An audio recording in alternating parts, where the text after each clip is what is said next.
Ngayong araw nga pala na ito mga kakulit, popormahan na nga pala ulit ng inyong daddy kulit ang mga poste na hindi pa nabubuhusan dito sa aming ipinapagawang dream house. Bali sa video nga pala namin kahapon mga kakulit, binuhusan na nga pala ang dalawang poste na kanilang pinormahan noong nakaraan. At sa siyam na poste nga pala mga kakulit ng aming ipinapagawang dream house, apat na nga ang kanilang nabubuhusan. At ngayon, dalawang poste naman mga kakulit ang napormahan ng inyong daddy kulit. Dahil medyo mataas na nga rin mga kakulit ang asintada dito sa part ng likod ng aming ipinapagawang dream house. Kaya naman kinakailangan na nga na mabuhusan na agad ang mga poste nito. Dahil kung asintada nga lamang mga kakulit habang tumataas magiging mabuay. At itong part nga pala na ito mga kakulit ng likod ng aming ipinapagawang dream house. Ito nga pala yung dating pader ng aming bakod. Sinakop na nga pala namin mga kakulit itong pader ng aming bakod dito nga sa aming ipinapagawang dream house para hindi nga masayang ang space na matitira sa parting likod. Bali sa aming ipinapagawang dream house mga kakulit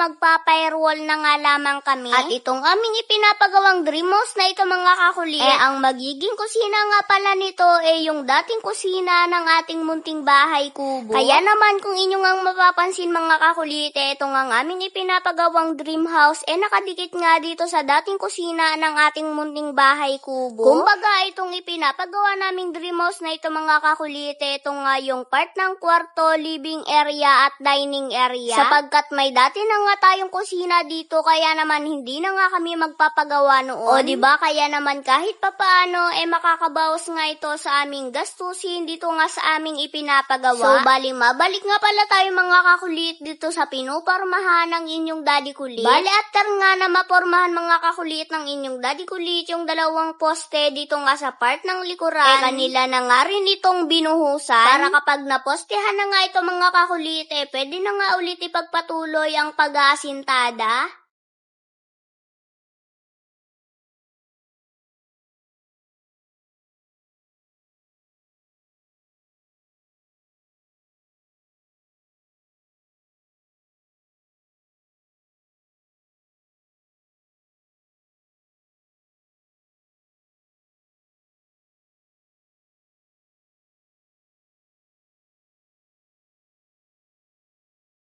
Bali kinabukasan nga pala mga kakulit nang matuyo na nga ang kanilang binuhusan, binaklas na nga rin agad ng inyong daddy kulit ang mga forma nito. So yun lamang mga kakulit at naksaya ko na naman ng 3 minuto ng inyong panonood sa amin. See you next vlog. I love you all. Charot! Hindi dapat gayon.